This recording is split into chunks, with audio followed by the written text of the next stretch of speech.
It's a Saturday show. It's a Saturday show, and Big Baby is back. I told y'all, man, I'm a content factory right now, man. I'm just putting it out like I got kids working in a sweatshop. Man, we really cooking right now, man. And I'm working by myself in a sweatshop because it is a little hot in here. I don't know if it's me or if it's this cup. But I'm back. I got another interview today, and I got somebody on here who's going to talk about a book. We're going to talk about life. We're going to talk about being black in America. And I think it's so important. So I'm going to go ahead and tell y'all. Right now, I'm highlighting all these different black voices because it's Black History Month, and it's easy to do that.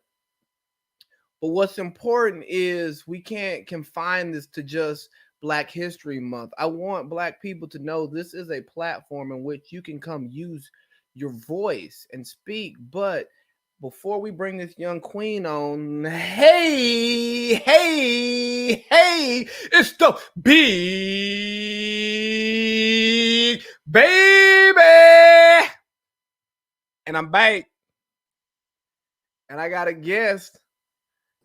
Miss Collins, how are you doing today? Hey, how you doing? I'm amazing. Welcome to Big Baby's podcast. I'm so happy to have you here. Thank you. Thank you for inviting me. All right, man. So let's not even play around and let's just get into the shits. Okay. Jaleesa Collins, who are you? Man, that's a question I ask myself every day. If I had to describe who I am, I would definitely say God-fearing, ambitious, um, inspiring, charismatic, artistic. That What kind pretty of art much you be doing? sums up who I am. What kind of art you be doing? I'm into graphic design. I'm into web design. I do photography. The reason why I'm here discussing the coloring book, so I'm into illustration. I just love art. Anything that's on the creative side, that's my thing. How do you say illustration? Hey, that's the Mississippi coming out, all right? I'm about to say sound like the sip. Hey, most definitely. Hey, you got to put on for the sip everywhere I go. Somebody got to. Hey. We ain't gonna do Hey, that. no disrespect to the sip, man. I got family out there, and the few times I've been out there, I've had a good time. But a little bit, man. Before we get into your book, we're gonna talk about you some. And from what I've learned about you, you really value education. I do. And I think it's so important to value education, both formal and informal education, because you should never stop learning. And the man who stops learning is the man who stops living. Write that down. That's the quote that I just made up. But you have a desire to gain different certificates, right? Yes. Where did that come from? I would have to say it comes from my parents. Growing up, they were hardworking. They did all they could to provide for me and my siblings, family. Like, they were my backbone. So a lot of the traits that you see in me, you see in them. My siblings are the same way. It's just something that we've always honed in on. Education. Growing up, it was just, you always want to better yourself. You always want to strive to be the best. Even if it wasn't just a competition, you made it a competition because of that competitive spirit. It just was just put into us. It's crazy you talk about your parents. And I just started doing this whole therapy thing because I think it's kind of important. It helped me work on my mentals. Most definitely. And the biggest thing that I've taken out of going to therapy is that my parents, whether it's what they did or what they didn't do, have had so much of an impact on my life. And I sit around and I go, dang, bro, I'm kind of mad at them because they did this and I think this way. And then other times I'd be like, dang, I really appreciate them because I wouldn't be where I'm at without them. And it's just crazy back and forth to where you don't realize that the way you conduct your household, the way that you treat your partner is all based off of the stuff that you experienced with your parents or the lack of experience that you had based on the household you grew up in. That is true. That is true. And for me, the reason I contribute my parents is because my work ethic comes from them. Like my mom and dad, like just to see them go so hard, when the going got tough, they just never quit. They never gave up. And that was instilled in me since I was a kid, and I've always been, ambitious and driven and determined to succeed at all costs. So I definitely, would want to give a shout out to both of them. My mom and my dad. I'm pretty sure my mom's probably watching. But Hey, yeah, mom, I know I yeah, act a fool. like just not even just the work ethic. The life values. The religious aspect, growing up, in the church, things of that nature just all contribute to who I am as a person, who I am as a woman. And, it's definitely the life experiences and the life lessons along the way too. I'll tell you what, there's nothing like growing up in the church to really teach you so much about life because you get to really watch so much of life in the church, especially like if you actually grow up in the church. You know what I mean? It's Hmm. it because I've had people who didn't necessarily grow up in the church, right? They joined the church at an older age, and you get to just talking about certain little things, and they're super confused. But I'm like, growing up in the church, you see so much. You see role models, you see scandal, you see disappointment, you see happy, sad. Like two of my best friends, man, we cried in church together like the age of 18, 19. Like at an age where it's not cool for three grown men to be crying, but like, hey, when that spirit hits you, it hits you, It and we hits. sitting there like, I love them forever, no matter what they do, because of that experience. But we would never experience that level of vulnerability anywhere else outside of the church. Church.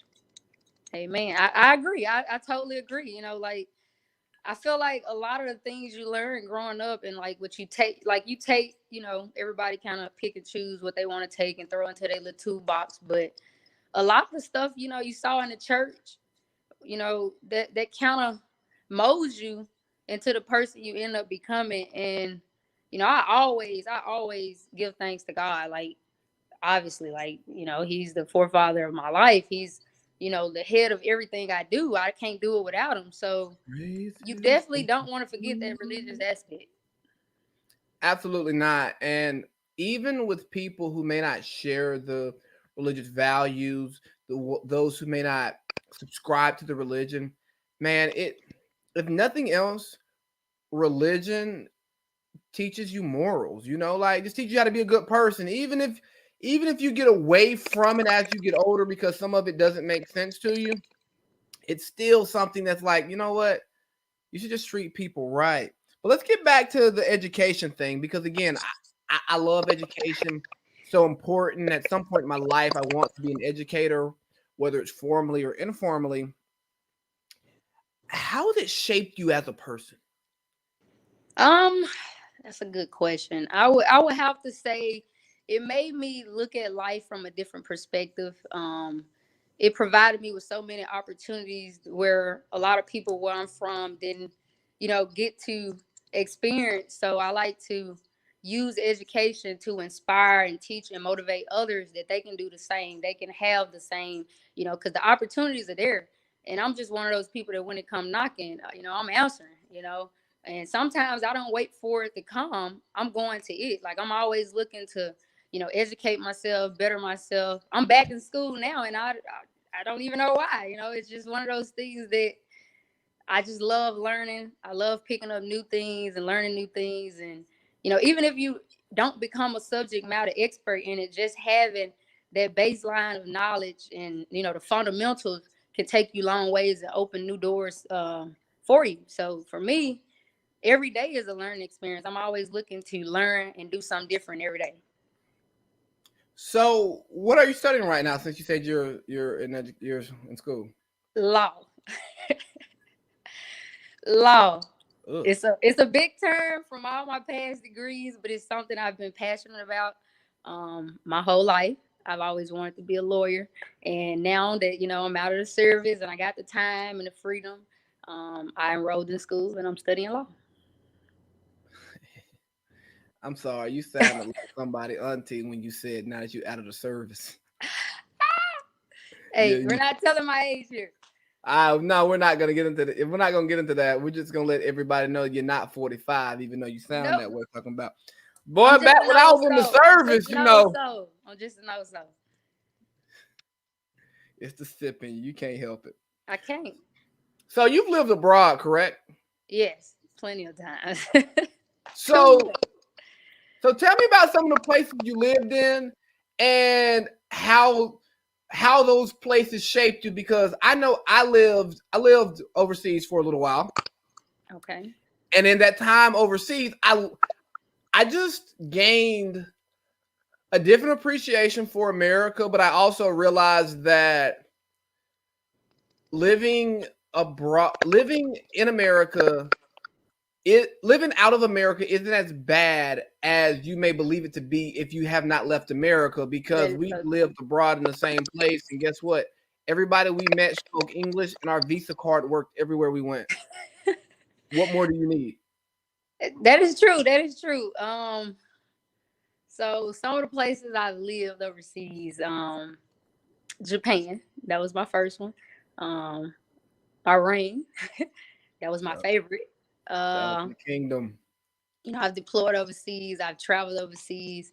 I think living in Japan taught me, because I was young, fresh out of high school and college, on my own, thousands of miles away from parents, don't really have a support system. So you learn to lean on the people to the left and the right of you. And like just living over there, I was exposed to a different lifestyle, a different just way of life, like the food, the culture, the music, the fashion, like everything is so different. And the language. I can't even forget like my first month living in Japan. I'm scrolling out in town with some friends and we just trying to find a bathroom and we're trying to figure out how to say it. And this before Siri became all popular. You didn't have Alexa and all these other electronic gadgets to speak until you just had the iPhone and you had to Google everything. So it was a culture shock, but it forced me to adapt and immerse myself into the culture and the religion to the point where I started learning some of the Japanese language. I befriended a lot of the Japanese people, and it got to the point where people started thinking I was Japanese because I was just doing, the Japanese things. Hold on. They didn't think you was Japanese. Yeah, You it's look I black. was wearing the. Well, you got to think there's a lot of Blackanese over there, and it was fun. Like it was So they fun. they couldn't hear the Mississippi in your accent at all. It was worse then. It was way worse then.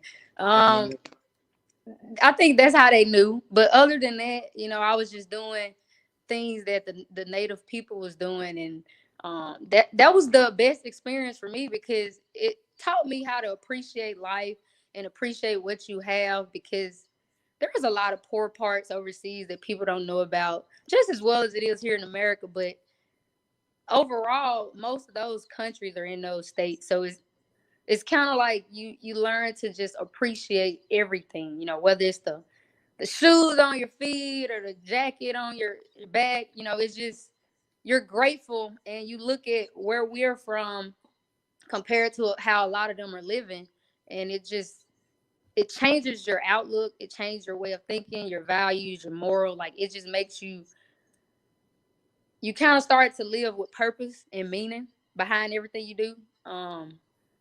And yeah, it's different. Like it's an experience, but it's definitely different. Yeah, and you talk about that, and I kind of missed, and I didn't hit on that when I was talking about how you can realize that there's a great life outside of America, but you Yeah. also see how bad it can be. And Yes. Yes. being poor outside of America is awful. And not even just that. I talk about some of like living in the Middle East. when you see the way that women can be treated over there, stuff that's both legal and socially acceptable, as opposed to what we do over here, and not to, and America's not perfect. We have a lot of work to No, do. far But from it. Far when you from it. right, but when you see some of the stuff that flies over there, you go, "Hey, I know you've been treated like shit for a good portion of your life, but at least you're treated like human shit and you get flushed down the toilet. You're not treated like dog shit and you just sit in the goddamn yard and no one cares about. Like, it can be worse." And I'm not saying that I you agree. should. I agree. I'm not It's saying that just you the should way be you put okay it. with it because it can be worse. But let me provide some context for you that lets you know it's bad, but it's not as bad as you think it is. Think it Now, Me is. Too, don't come for me. I support Me Too. Hashtag not me. But I'm just here to provide context because so often we find people who have these strong opinions about how I've been treated like shit or we should be treated better. Yes, you're right. But what is your worldview? And traveling abroad helps change your worldview, but it's Mm-hmm. nothing like living there when you actually have to ingrain yourself in that culture and live by the customs of that Exactly. area. It totally changes that because I can go to France, I can go to South Africa, I can go to hell, Antarctica. You name that place in the world, I can go there for a week. But what do I really know? Exactly. Now, live in a So I Muslim country for a year, and then you think you want to go to the club and it's Ramadan, and you like, hold on, what, bro? I don't even talk to Allah. I talk to God, and don't and, even. and I can't go to the club tonight because I can't drink my water as I'm walking home in this 100-degree weather because it's daylight out. Oh, now I understand your discipline. Now I Exactly. understand why you act this way, why you can abstain from things unlike my American Christian ass, because you take American values and your traditional Christian values, you got a lot of room, a lot of freedom to have some fun. Why? Because of forgiveness. But You can't do that overseas. No. Good over there. yeah, but so talk about growing up in the silk. Cause Growing I up in talk, the I city talk. Let me wrong. I talk shit about Mississippi because I say they ain't all the got no time. sky. I say they ain't got no skyline. I just can't live in a state that ain't got no skyline. You name a skyscraper in Mississippi, and I'll show you a. Let me stop. Let me stop. I But ain't gonna how come was it? for you. Not this time. So growing up in Mississippi, man, I would probably say that it was the best childhood ever.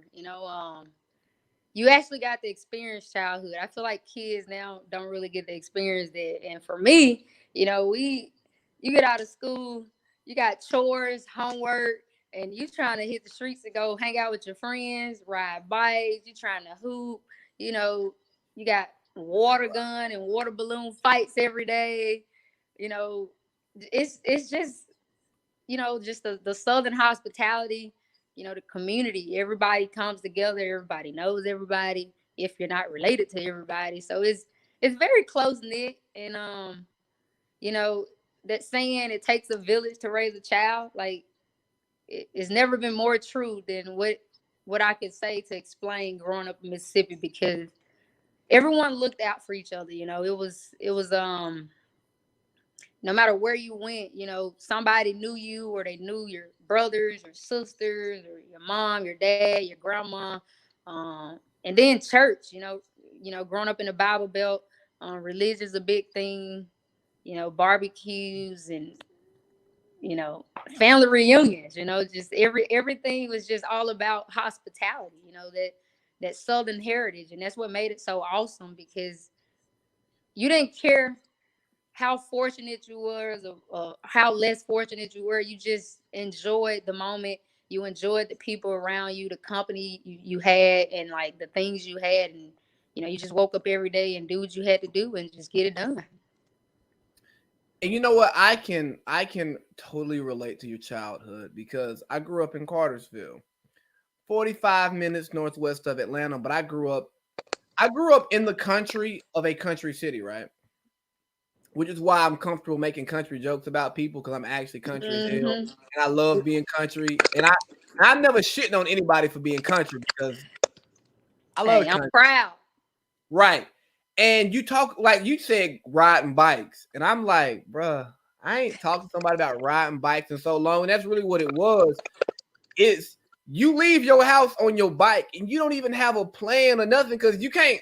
You You maybe just you don't. hit somebody home phone, or you just go knock on their door and you be like, "Hey, yo, you trying to go ride bikes?"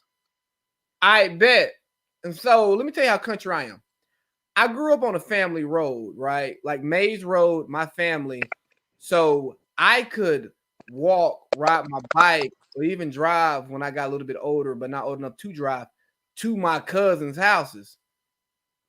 And that's what we would do. We would ride bikes all day, play hide and go seek in the dark, goddamn riding our bikes through water, making like little Yep. jumps and stuff and ride down trails along little bike paths. And it was something about that country living where so much of what we did was built off of human interaction and being people, which has I know for me has helped me so much because guess what? I can go into a room with people that I don't know and Hmm. connect with them. Like I got one of these. Exactly. I got another one. I got two of these things, right? But I don't need them in order to connect with people. Like, let's talk. Let's have a conversation, man. Let me get to know you. Like fuck all this phone shit. Let's put this away and let's chop it up because I grew up in a time where, for one, at my age, everybody didn't have smartphones. If you had a phone with internet on it, oh yeah, you was balling. Like, bro, I had a razor with 500 text messages. Bro, how you living? Get your Exactly. words off. Get your words off real quick. Get what you need out there. Cause I can't play around with you. Cause if I'm playing around with you, that means I can't play around with somebody else. So you just it's a different mindset that we have to develop in order to survive because hold on, you remember calling somebody house phone and having them talk to their mama, like, hey, can Hmm. I speak to so and so and so? And Nah, you it can don't call be my on the house late. internet. Oh, Don't oh, be on the oh yeah. internet. And don't talk about like yeah, dial up and shit where you think you about to be on the internet all night and your mama say, "Oh no, I'm talking on the phone today.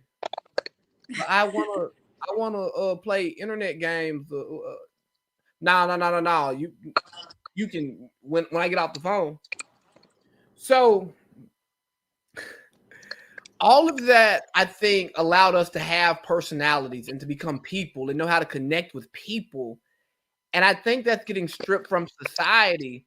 So I was writing this topic for another story for the pod crew. Shout out to Chew, Wayne, Candace. I love y'all. I know y'all listening.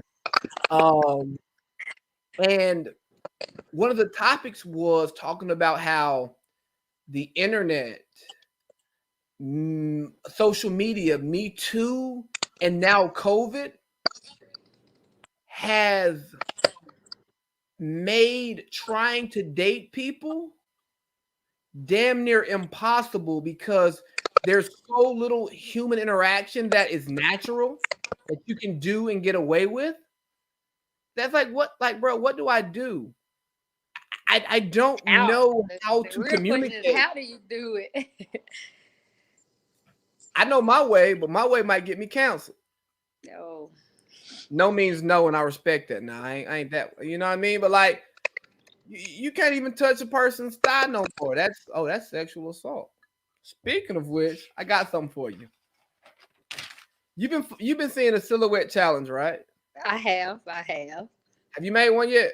No, no, I don't plan to. You ain't gonna make one. Nah, that ain't my thing. Uh-uh. You ain't That's not trying to. for the. Nah.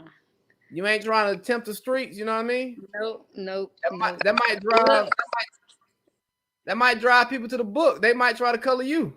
hey, that's not the crowd I'm looking to attract. But anyways, So there's been some computer nerds who have learned how to strip that filter I know. away from the silhouette challenge Hmm. and actually see whatever the woman's body is now. So whether she's clothed or not, they're seeing that.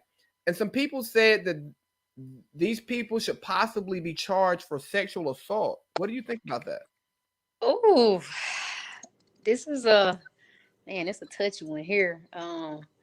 I don't really have a standpoint because I mean I see it from both sides. Where studying law, where there could be a Mhm. problem, and then I also see it on the side as a woman how I would feel, to have that happen to me. But at the same time, you got to have some type of responsibility for your actions. If you out here doing those type of challenges, you got weirdos in the world that's gonna do what they can to try to remove the background and take all that away so they can see what behind the silhouette. So it's fault on both sides. As a woman, you should have more respect for yourself, and as a person who's out here doing it to people who has done this challenge, you it's not right, from a legal standpoint, and just as a person, like morally speaking, it's wrong. But I'm not gonna pick sides here. I'm not, because, like I said, they're both at fault, both sides. Oh man, that's the easy answer, and that's my It's same. not the easy answer. It's just I that. wanted you to defend women, but here, not, But I, but I'm but I am defending women. I feel like as a woman, you should respect who you are as a person and your body, and you shouldn't even be doing the challenge. Like, I get it. well. It's the If you wanna, show a little something, something. I'm not mad at you, and that's not even me being a lustful man. Like it's do what you want. Hey, creepo, don't do all that shit. That shit's not cool. But hey, and get back into the Bible and the stuff you do in the dark, it comes to the light. right. So if you're Exactly. doing stuff, don't be upset if you get exposed for what you're doing, even if you don't want Exactly. And that's why I took the standpoint I had on that. It's simply because, like I said, it's not right that you got people out here working so hard and diligently to remove the background, but it's just one of those things that you put it out there for them to even have access to do that. Like, you knew that there was a chance that could happen, that you could be exposed or something could go wrong. Anytime you put anything in the cyber realm, you're leaving it out there for all these nerds and cyber geeks to do what they can. And I worked in this field, so yeah. trust me, there's people who has the skill set and experience to remove anything and find whatever it is they want to find. You know what they need to go find? What? Jesus. That or the bottom of a real woman's box. If you go find you a bottom of a box, you ain't trying to strip down all these filters and all this other shit because you actually doing what you looking at, and you'd Yeah. be a happier person. Okay, That was a touch one, man. I feel like I'm finna have some crazy messages in my inbox behind that one. that's fine. Just send them my way. I love to I talk mean, that I shit. defend women at all costs. I'm very, very, very, like, pro feminist. But it's just one of those things that at the end of the day, as a human and as a woman, you still have to have respect for yourself. Like, you should know that if I do this, what are the possible consequences? That's just common sense. And that's what I appreciate about your opinion because so often, and when we talk about people who are victims of oppression and mistreatment, we will always focus on the oppression and the mistreatment, but we will never look at the actions of the oppressed and the mistreated and say, hey, is there any personal accountability that you may share in this to that? I'm not saying Exactly. that it put you in a situation, but it didn't help you get out of the situation. And with that, I'm one of those people that, like you said, you gotta take responsibility for your actions, but at the same time, I just see things as right and wrong. I don't really see gender. I don't see male, female. Oh, I yes, just you see do. right and You wrong. you see it. Are you hold In on? this case, in this instance, in this scenario, It's right and wrong. It's not male, female, woman, man. Because at the end of the day, like I said, it's fault on both sides. Okay. I don't wish it on no one, of course. Like no one's gonna wish it, but it's just one of those things that you know you got to think. It got to go off in your mind. Like if I post this online, what could go wrong? You know, could I be exposed? Is someone able to remove this filter and see what's actually behind it? That's just some of the questions you just got to ask yourself. You know, a lot of these women, they don't think, they just do. Tread lightly there. Tread lightly. Hey, Tread hey, lightly. hey, big baby back. I'm taking that filter off. You hear me, Uh-huh. Wayne? You hear me, Wayne? I'm taking the filter off. So Okay. with the silhouette challenge, here's another crazy thing I saw. Are you familiar with Chloe Bailey? Yes. Yeah, Yes. yeah, yeah. I just recently followed her. Didn't know who she Oh my was. God. Glad I do. You know, she came out and like apologized for doing her silhouette challenge. There was I saw. women who came out and said how she set women back for years because she did this silhouette challenge. And I go, no, she didn't. She did what she wanted to do. She What made her embraced her happy? femininity. She embraced her sexuality. She's grown up. She's like 22 now. And like, hey, I don't want to be this cute, like spawn of Beyonce Disney kid anymore. I want to become Chloe Bailey. I don't even want to be Chloe and Halle Bailey. You know what I mean? I want to be Chloe. I want to set Chloe. myself apart and be my own human, my own individual. And she did that.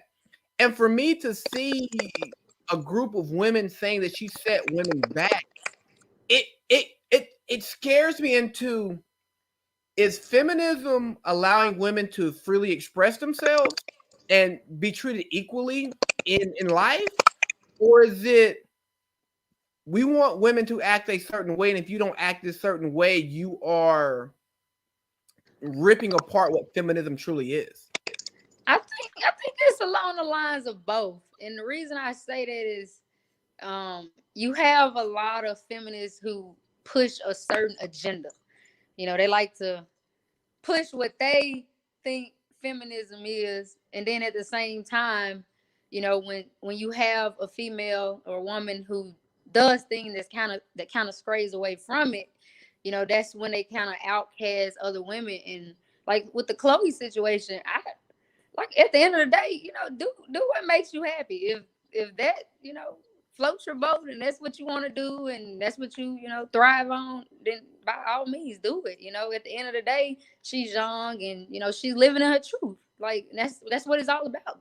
Doing what makes you happy, living in your truth, and as long as you can live with your consequences and your conscience can live with that, then hey, I say do it. Not everybody's gonna agree with everything you do, not everything you say.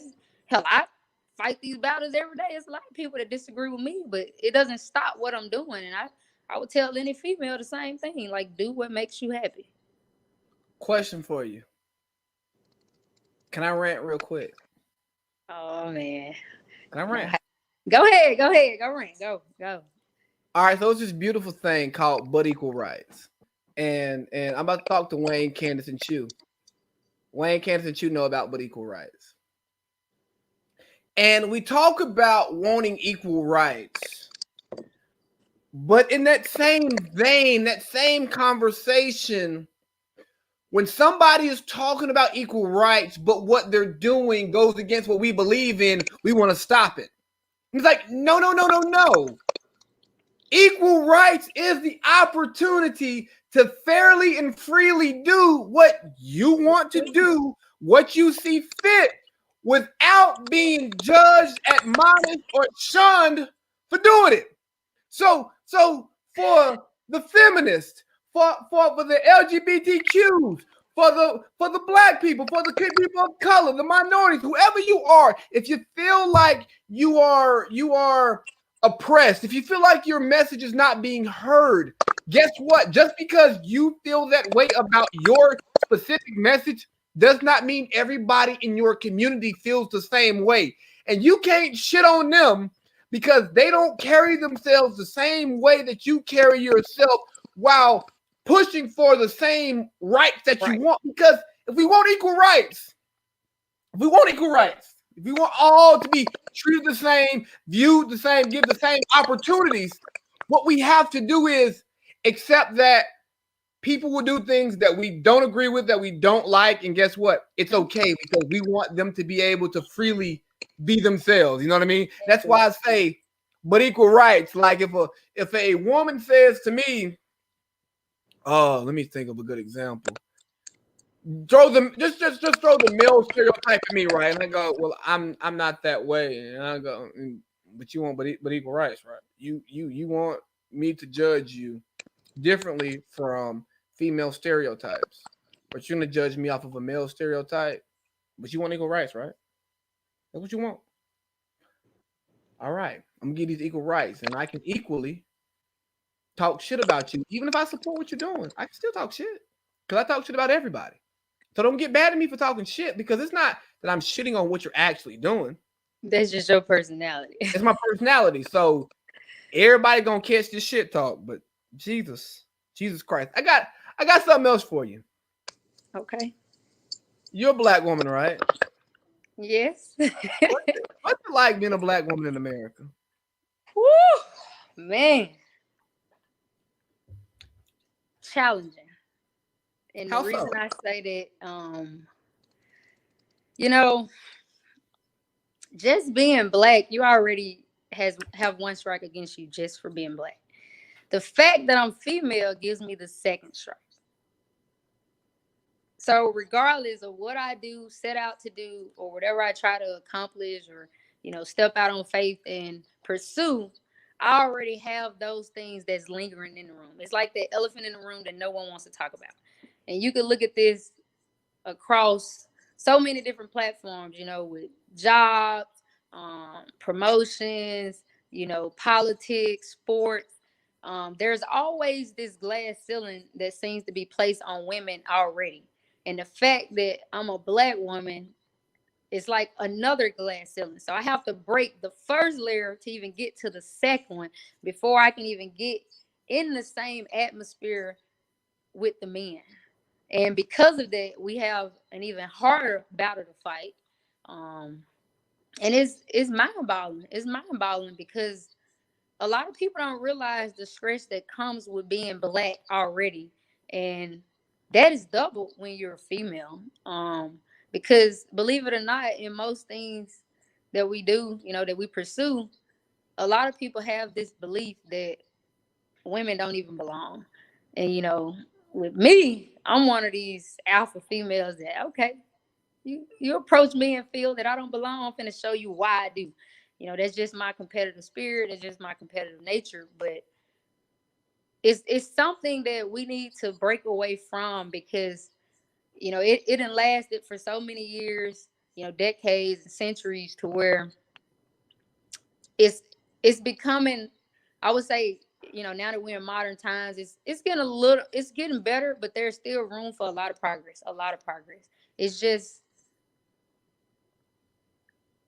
sometimes it's painful to even think about. When you look at the Maya Angelos and the Cicely Tysons and the Right. Oprah Winfreys and what they went through in their generation as women and as black women, how they paved the way for women like myself and more women that's still on the rise and upcoming. Um, they've opened a lot of doors and they laid the foundation. A lot of groundwork has been done, but we're still not at this point where we should be. And even in modern times you would think that we would, but it's still challenging every day. I go in the grocery store and uh, you got kids looking at me because my hair is like this and want to ask you, can I touch it? Is it real? Oh my God. Like it's different things that just Hey, you should ask the people. that comes with being black. If somebody asks you, can they touch your hair? You know what you should say? What? Can I touch yours? It's funny you say that. About 2 months ago, a random guy came up to me and literally asked, could he touch my hair? I had a silk press, and he came and wanted to touch my hair, and he was like, "Is this real?" And I looked at him, because I'm offended. I'm like, "What are you saying? I can't have long hair. I can't have real hair.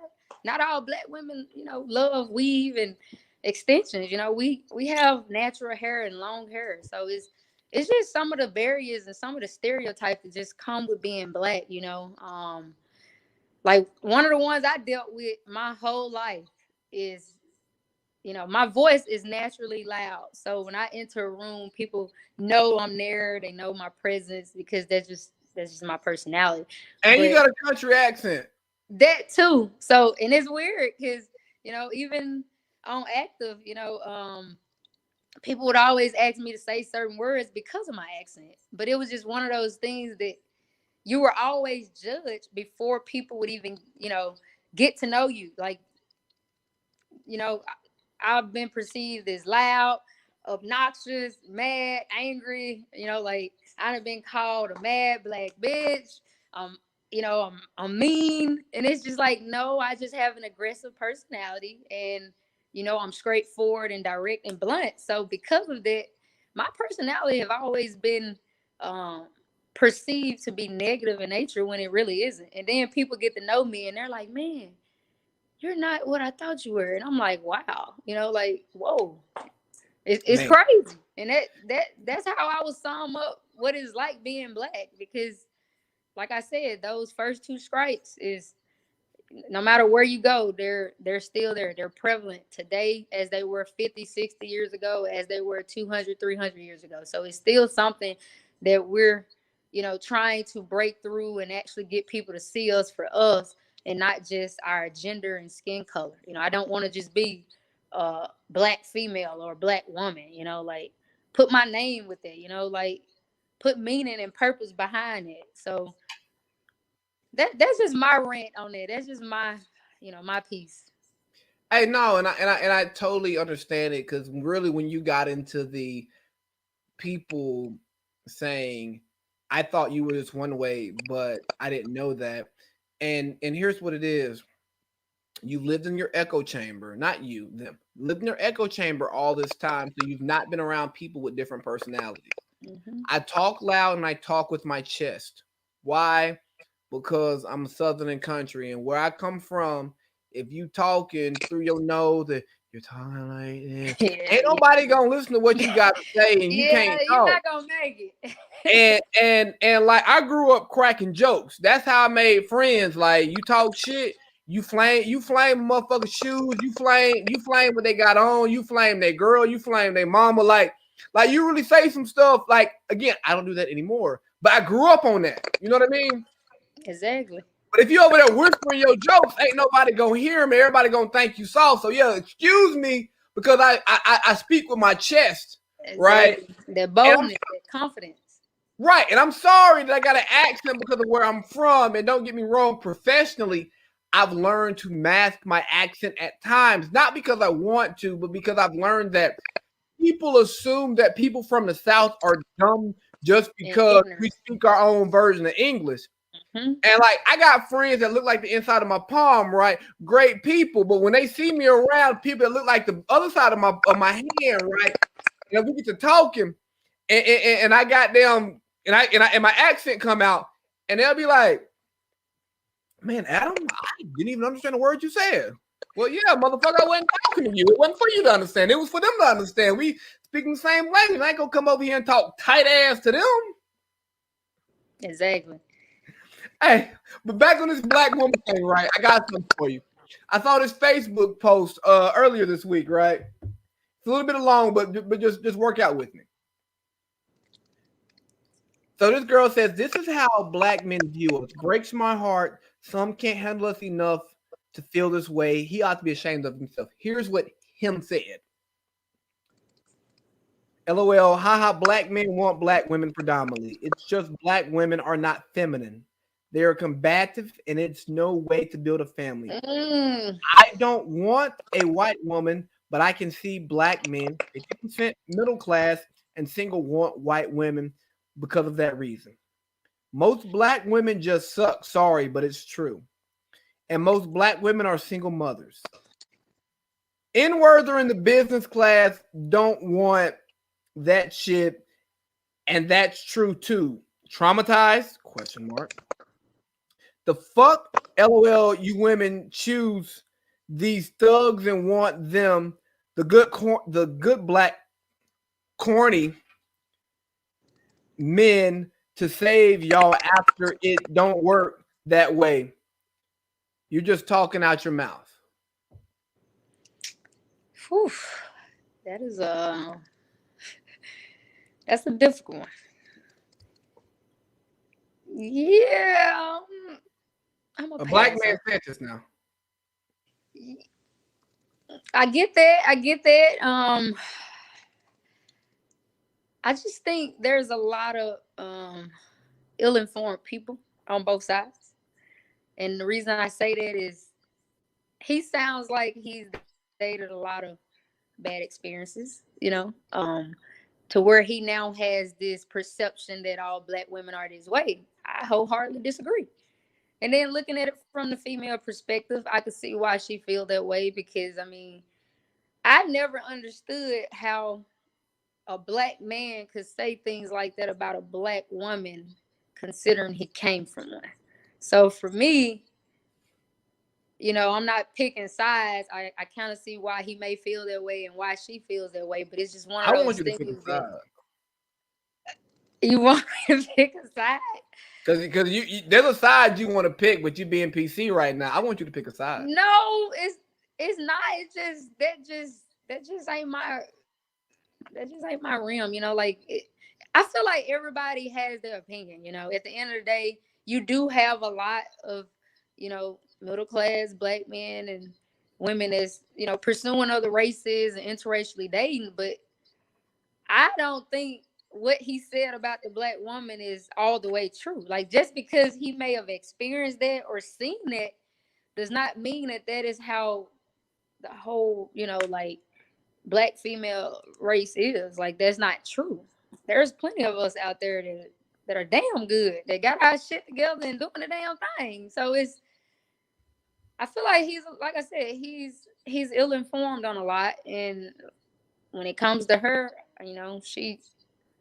she's just disgrace. Like it's dishonorable, and like it's very distasteful for him to even speak like that about black women, considering you know he has a mother that's black, or a You grandmother know, that's black, or a sister that's black. so I don't. I agree, and but here's where I'm gonna go. Where he says that like as middle class black men, sometimes it's hard to find black women or whatever. He didn't articulate it that clearly or that well. Depending on where you live at, it can be difficult to find black women who are doing what you're doing in the same social structure that you're in. But it's not because they're not as capable. It's because if you just look at how Surround. pay goes in jobs, like women get fucked over a lot. And again, it depends on the city that you're living in. If you're living in a city that's not Atlanta, that's not DC, it looks a little different. But you go to Atlanta and you see what black women are doing down there, and you go, nah, bro, you tripping. Dog, you wrong. Bro, it's wrong. But if you have not experienced that, I can understand why you Why feel you that have way. that mindset? I know a nice number of black women who are in their mid to late 20s, early 30s, who are doing really well for themselves, and they don't have kids, and they don't fall to these bullshit ass stereotypes that we talk about. Like, hey, every black woman ain't, every Loud, white woman ain't no damn sassy. Karen. You know what I mean? Yeah, yeah. There I, are I those. agree, and I agree with it. Like there are those who are on both sides of the spectrum, and it's so easy to talk about the extremes. But most of us are fairly similar, and I'm all for dating who makes you happy, loving who you love, because we can't control who we love. We can't do that. No. And I understand why some date outside of their race. I've done it. Like I'm not saying I'm only Hey, going to I've date done black women, it. but I've done it. I would never shit on black women because I'm pursuing other women because my mom's a black woman, my grandmama's a black woman, my Exactly. cousin Jasmine, who I love like a sister, is a black woman. My cousin Skylar and Sydney, these are my little, they're like my little sisters. You know what I mean? like they're black women, and I could never ever shit on who they are or what they are because I love them so much. But hold on, let me tell you another relationship thing, right? Okay. And after this one, we're gonna get back to the book. So here's some shit that was in a group text earlier, and I'm actually gonna like broach this topic with Wayne, you, and Candace. Yeah, Wayne, you and Candace, we're gonna hit this topic too, but I just liked it so much today that I'm gonna do it. And you know what? I was gonna summarize it, but I want to read it verbatim so that you get the full essence of it. But here we go. Here we go. Here we go. I think we have multiple soulmates, and the one you end up with depends on the work you've done to evolve your own soul. I think there's a soulmate for every level of your journey. I think as you grow, so does the quality of your partnership.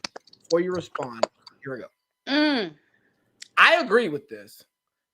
I agree that what worked for me at 20 doesn't work for me at 29.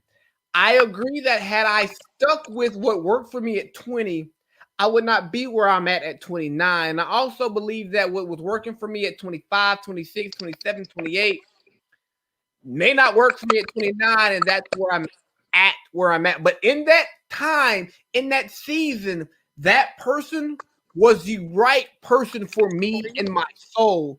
And it's gonna sound crazy, it's gonna sound mean and callous, but that relationship benefited me. It got me to where I needed to be, maybe to realize that I'm not ready for that type of commitment, or got me to realize that, hey, I got some work that I need to do, or made me realize that this person who is a great person is not the type of person or personality that I need, or I'm not the type of personality for them.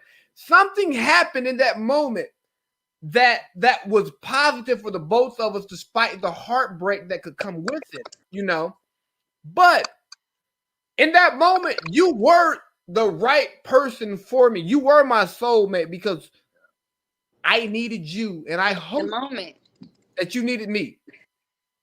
You know, it's funny you say that because I literally just had this conversation the other day with a friend, and we was going through, like relationships and soul ties and how people don't realize that it is possible to be in love with people at different stages of your life, to where it could kind of affect you at the point you're currently at. And if you don't really never outgrow it or kind of put an end to it, it still continues to affect you as you go forward. And with that, we kind of hit on what you just discussed with the whole soulmate at every different like checkpoint of your journey. And the reason is, like, we don't know why people come into our life. Like when you first meet people, you don't know. Like, you might think it's a friendship, but it could potentially grow into a relationship or a marriage. It's just one of those things that you just got to learn to appreciate the company you do keep and the people that do enter your life, because whether it be for a reason, a season, or a lifetime, you just never know how they're gonna push you along your journey. And speaking from experience, I'm glad for some of the relationships I had, because they were able to get me to this point of where I am, and kind of molded me into this person I am now, and how I view dating and how I view relationships and marriage and things of that sort. So yeah, I would agree that, yeah, you can have a soulmate at a different point of your life, and Do more you, than one. do you currently have a soulmate? I'm not gonna answer that. All I am not gonna answer that. right, so let's get back to you and the coloring book Down in the Delta. Let's talk Yes. about the Down in the Delta coloring book. Whew, down in the Delta. It's weird. I actually got this idea about a year ago. I was getting ready to, retire, and I was like, I want to do something to that can teach, inspire, and motivate. Those are three words that I always keep in the back of my mind whenever I set out to do something. I'm like, how can I do this? I love giving back. I love education. So I was like, what could I do that could kind of be a culminating event of both? And I started actually writing a book and it led to the coloring book idea. And I'm brainstorming, want to do something that can, pay homage and tribute to my hometown and where I grew up, and, what made me the person I am, and like my background. So that's where I got the idea. And believe it or not, the title, and I was talking to my brother about this today. I was throwing out different ideas, and I was tumbling on a title, and I was like, man, I need a title. I need a title. And my brother actually shot me a text message with the title down in the Delta. And I was like, ding, ding, ding. I liked it. And it stuck with me because it fit, you know, the purpose and the goal behind why I did this coloring book. And it relates to everything that I put in it. So it was just like a combination of all those things. And this book, I feel like when you asked me the question earlier about like what is it like growing up in the Delta, like growing up in the South, growing up in Mississippi, you can open this book and it gives you a feel of what that was like that experience. So it's a mixture of my childhood, and it's also a mixture of like the Southern heritage that I grew up around and grew up on. So I'm hoping the people like it. I've been doing really well with pushing it, and it's been receiving a lot of love. So hopefully, we can continue it, and going forth, I'm looking to do more of them. Question. I know there's a lot of different pictures. I'm gonna ask you about some of the stuff you have in there. Did I'm gonna you send you a copy. I'm gonna send you a copy. do that, please? Do you have Did you draw a picture of Camp 8? No, Bro, hold on, no. hold on.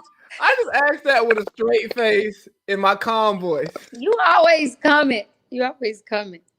You Hey, for always those who comment don't on know it. what Camp 8 is, look up life, and you need to go outside sometime, please, because but so what are some of the illustrations that are in the book for the people to color in? Actually, I thought you never asked.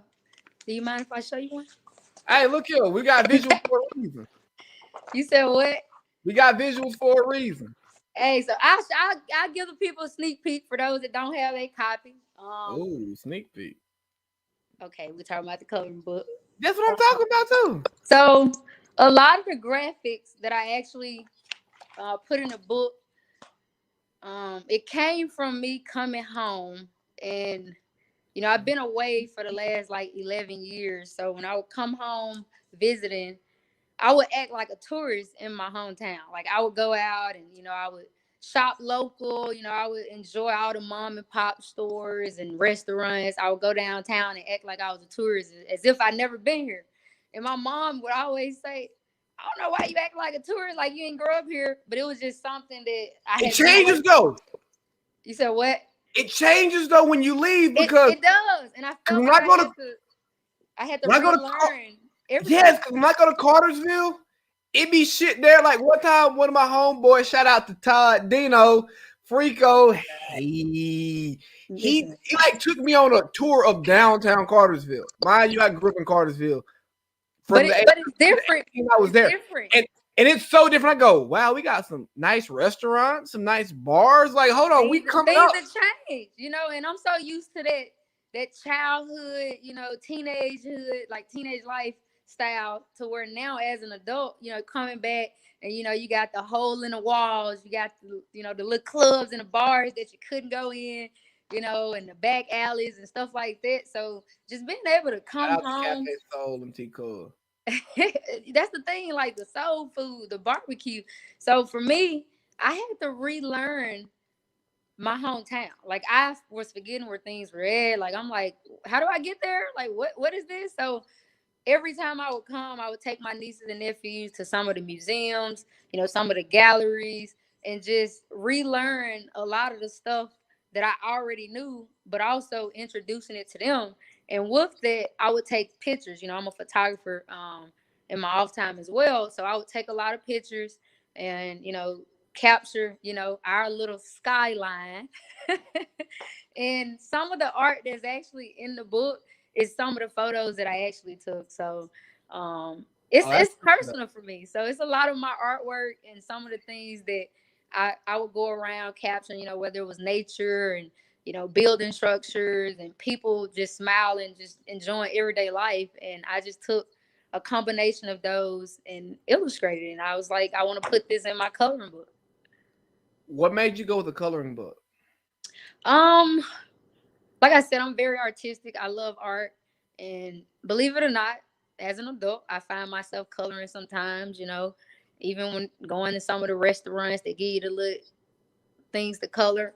So it was just what really, really inspired me was my nieces and nephews, some of the ones that was recently born, they like the color.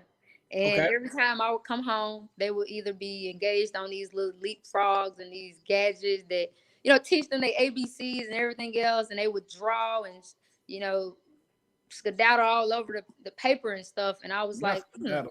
it was something that I could do to, give back to them along with other kids. So it was just something that the idea went off and I kind of just ran with it. And, it was different. It was unique. Not many people have done it. Not many people think to do coloring books. So that kind of what led to me, going down this journey. And I'm kind of happy I did. I believe the children are the future. But here's the thing, right? So I don't talk about this on the podcast, but I'm a co-founder of Circle of Advancement, which is a nonprofit based out of my hometown, where we do some things for some kids, right? And here's the thing. I'm all about influencing the kids. Like I do the podcast. Hopefully their mom and daddy listen to this shit. But I understand that y'all grown. Y'all probably gone. But Yeah, can I reach these kids? Because exactly. the kids don't know no better. And they gonna be fuck ups 9 times out of 10 because the structure around them led them to being fuck ups. But what can I do to help them not be fuck ups? Because here's the thing, right? Through high school, I made really good grades and got the opportunity to go to Morehouse College right here. Morehouse alumni. Okay, Yeah, HBCUs. yeah, absolutely, love it, great place. But there were people who I grew up around who did not have that opportunity. But it wasn't because they did not have the ability to do it. They did not have the structure around them to guide them there. So for me, I'm like, how can we help the kids? You got to understand, Big Baby love the kids. Ooh, ooh, ooh, ooh. But anyway, you Great. in the pre-production, you told me about an autobiography. Yes. And hear me out now. You are in you've lived a little bit of life, but you got a lot more life left to live. Amen. What gives you the, I don't know, the audacity maybe, or makes you comfortable enough to feel like you should already be working on your autobiography? um, man, let me see how I can open up with this. This is it's kind of hard to talk about. That's a good question. I get it, with the age thing. I'm young still, but I would say that this last decade, I've done some living and I have some experiences, good and bad, life lessons that really just inspired me to tell my story, even if I'm not at a certain age or a certain point in life. It's just some of the things I went through. Um, I feel like they could be a testimony to other people, and I get it. A lot of people may not agree with some of the things I'm going to talk about in this autobiography, but Fuck, you said what? fuck them. Exactly, and that's the reason why I set out to do this now, because the journey I just came from was an awesome journey, but at the same time, it took a lot from me, and it took me reaching a certain point to where I had to regain control of my life. I had to Talk about regain. it, sis. You said what? Talk about it, sis. Yeah. So with this, um, it's gonna piss off a lot of people, and I really don't care. I really don't, because at the They're end of gonna the fight day, you. I feel free, you know, and unchained and unbounded. And It's weird because that is actually what I was thinking of calling it, unbounded or unchained. Because Break I every felt chain. I Break felt every chain. I just felt locked up for so long. Like I was living a One. life that didn't really define me, didn't really define who I was and what I wanted to be and what I was aspiring to be. And now that I've kind of broken away from it, and I've been on this journey, getting closer to God and trying to, better myself and the people around me to where I felt that I was broken down. Like I was, at this point of vulnerability to where I had to learn myself, who I was, and I had to find me. And I'm still searching and I'm still, on this journey, but I can say that I'm definitely at a point now where it's okay to talk about it. Like it's okay to voice my opinion, voice my concerns. Because at that point I felt like I was chained, like I was bounded. I didn't have freedom of expression. I didn't have, free will to just seek the things that really made me happy. And now that I have that ability, it's, no fucks given. I'm living. So I'm ready to tell my story. Without, If that sums it up. no, without saying too much, I can totally relate to what you're talking about because I'm in a similar space, and searched all over, couldn't find nobody. Looked high and low, couldn't find nobody, nobody greater, and really you trying to break those chains, and it's so hard to break those chains because it's not only breaking the chains of the life that you're living to get to a life that you want to live, but it's also breaking those generational chains or generational curses because guess what? Curses. Our parents taught us some stuff that was good for them that's bad for us. You know what I mean? And I agree. I agree. And that's the conversation that I'm not gonna have today because when I have it, it's gonna be a full on conversation. It's gonna be disgusting. And if my parents don't speak to me for a couple of months because they hear it, it's okay. I still love y'all. I still love y'all. But I was born in '91. Y'all was born, and I ain't gonna say that, but it was many years before. So it, you it's so amazing to hear you say all of that because I think it's so important to finding that peace, finding that space that we want to comfortably live in. And it's not the space that people say we should live in because we live a life of, you know what, mom and daddy said I should do this right here. Mm-hmm. I'm gonna do this because they said do it because I don't know no better. And then I get in that space, I go, ooh, I don't like this. This don't work for me. Hey, mom and daddy, I want to do this right here. And they go, ooh, I don't think you should do that. I go, oh, I didn't ask you. I was telling you what I'm about to do. But it takes time to get that confidence to get to that space, man. So you're where do you see yourself in 5 to 10 years? Because you did the coloring book. You're working on the autobiography and a young autobiography at itself. And I'm not shitting on it because I think it's actually important for us not to wait until we're fucking 80 to tell our story. Those stories. Like, hey, I want to hear your story about your 20s when you about to hit your 30s because I'm about to start in my 20s and I don't know the fuck of shit about my 20s. And ain't nobody telling you how to live in your 20s. They trying to tell you how to live when you old. Oh, But talk exactly. to me while I'm young. Like, give me some mentorship while I'm trying to figure this shit out, bro. Like, I don't even know how to fuck yet. For real, for real. Like, teach me how to live that life. And and that's kind of where I wanted to go with this. I get the autobiography kind of not the reason we're here, but now that we're on it, um, I'm one of those people that I don't think that you should wait to live. Like you said, I don't think I should be 40 or 50 or 60 to retire or to write a book about my life. Now, granted, there's still a lot of life left to live, but it's one of those things that who's to say that there is not enough that and have been through and experienced to where I can give this information willingly, and put it out there to where, I could save someone. This could be something that inspired the next woman or the next man, to prevent them from making some of the mistakes I made.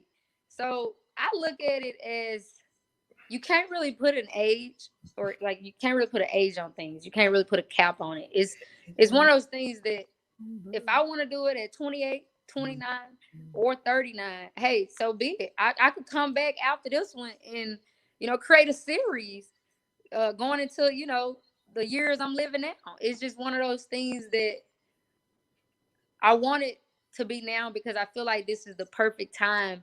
It's the perfect moment because of what I overcame and some of the stuff I'm still going through and how it could be very, very inspirational for a lot of people. Man, down in the Delta, if you listen to this and you don't want to go down in the Delta, I can't even color in the lines, but listen to what Jaleesa's saying makes me want to try to color. I ain't got no crayons or no colored pencils, but I'm gonna sing you some. I'm gonna sing you some with your book. hey, here's what I'm gonna do. I'm gonna talk to my board with my nonprofit, and what we'll do is we'll work something out. If I can't work something out with them, then the Big Babies podcast will sponsor some coloring books for some kids in Cartersville, Georgia, my hometown. Okay. We gonna do something like I wasn't just having this conversation with you just for fun. And I wouldn't be doing you right by just me personally buying the coloring book that I won't color in because my old ass ain't gonna color. But but putting the coloring book in front of some people who don't know anything about Cartersville, Mississippi, who may have never traveled to the SIP, it will give them something to work with because that's what I want to do. That's the point of this platform, to get people on here to talk about their shit and actually talk they shit, because I don't learn so much, man. Like I've enjoyed this podcast, and I'll tell you while we're on here, I kind of lost myself as a creative. And doing this podcast, I really got back in my bag, and it felt good, and it felt great to get back to podding the way that I used to pod, and yeah, you feeling it. You're feeling it. Yeah, can you feel it?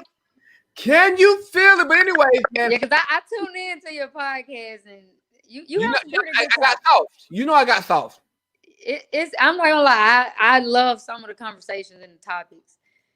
Except when you go on your rants, though. Hey, my rants are for me. They ain't for y'all. Hey, I get it. Hey. Hey, but is there anything else? What's that opinion? Get it out. Is there anything that you want to plug before we get up out of here? I do want to say one thing. If you don't have your copy, get your copy down in the Delta Coloring Book, and follow me on Facebook and Instagram, Jaleesa Collins Coloring Books, and I'm looking to actually give away a couple of them to some less fortunate children. So if you know any, feel free to inbox me or message me, and check out my foundation as well, the Jaleesa Collins Foundation. Where can we find all of you? Aren't you on JaleesaCollins.com? Yes, that is my website, JaleesaCollins.com. That is also where you can purchase the book. So yeah, JaleesaCollins.com, JaleesaCollins.com. You can find all material there. We will have all of that in the link for the podcast, and I'll add JaleesaCollins.com to my website, BigBabyTheGoat.com, just so that if I can help you gain any traction, any notoriety, or anything else like that, I want to do that for you, because hey, we're out here fighting the same battle. I'm about to drop you from the stream. Don't hang up yet. I'm just gonna close out the show. Thank you so much, Jaleesa. I'm so happy you came on. So thank you for having me. I've enjoyed our conversation. I enjoyed being here, and keep doing what you're doing. Keep inspiring, keep teaching, keep motivating, and just be awesome. Hey, I'm trying to. You're one of the ones who's been in the room when we made the magic. Like, you've been there before. You know how this party goes. Hey, thanks so much. I was just happy to be a part of the journey, brother. Hey, I appreciate you. All right. Hey, so yeah, that was Jaleesa, man. We had a great conversation. That conversation went in so many different places. I hope you all enjoyed that. But look here, make sure you go out, support the young queen, man. Check out what she's doing. And we're going, Hey, Circle of Advancement. We gonna do a little something for Jaleesa Collins, man. We gonna do that because that's the right thing for us to do. And hey, continue to celebrate Black history every single day. Black History 365, like the McDonald's commercial. They were appropriating our culture. I am our culture. So I'm gonna tell you to do it because I actually love us. It's every day. We make history every day. The history books don't know all the history. They only can put a little bit of that shit in there. But what you're living is your history. Don't ever feel like you're not good enough. Don't feel like other people are too much. Just keep living your life and telling your story because people deserve to hear it. But hey, I'll be back on Monday with Dulo Corleone. Shout out to my boy Dulo. Tuesday, we got a catch up reunion. I got my boy Shawnee D. We coming back and we going to recap the NFL season, talk some Super Bowl stuff. Then on Wednesday, I got my boy Joel Apartment. Hey, Young Boy, E Bizzle. E to the Bezo. Yeah, whatever. E Bizzle, Eric Boyd. We're gonna talk about the NBA season so far. And we're gonna talk some hoops, man. Hope y'all enjoyed this show, man. Make sure you subscribe, follow, rate, review, all of that. If you're looking for material from me, go to bigbabythegoat.com. I say again, bigbabythegoat.com. Anything you want, you can find it on there. Big Baby, yeah!